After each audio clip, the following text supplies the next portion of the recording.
Now for a glimpse of ag around the world, another potential border conflict is brewing between the U.S. and Mexico. As Rosa Flores reports, this one is all about water, or how the lack of it is putting American farmers at risk.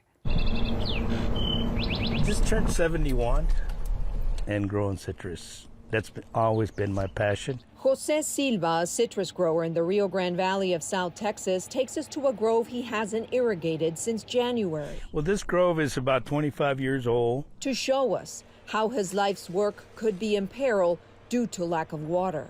As you can see the leaves folding and the fruit, how small it is, because we haven't been able to irrigate like we should. The culprits, he says, are both natural and man-made. There's the years-long drought that has reservoirs along the Rio Grande at all-time lows, according to Texas water authorities, and a dispute between the U.S. and Mexico over an 80-year-old water treaty that has Silva and many Texas farmers blaming Mexico for their misfortunes. If we had water from Mexico, this grove would be irrigating right now.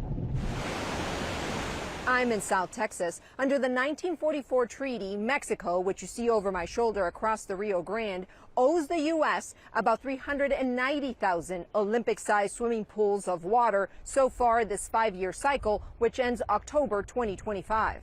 When Mexico released water to the U.S. in 2020, it sparked violent protests from Mexican farmers. Currently, about 90% of the country is enduring its most expansive drought since 2011. We have a 1944 tratado. Mexico's foreign ministry points to that years-long severe drought and says it plans to meet its treaty obligations by the October 2025 deadline.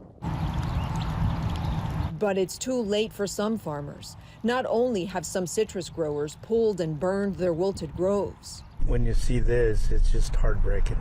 It just breaks your heart.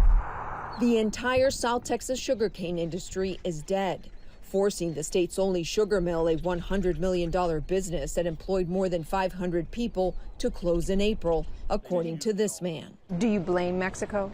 Yes. I mean, this is not an act of God.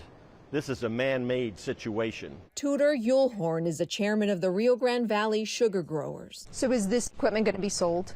Yes. And says a group of 90 farmers went from harvesting 35,000 acres of sugar cane and churning giant piles of sugar like this one to producing less than 10,000 acres in February. Do you in part blame the State Department for not forcing Mexico to provide the water?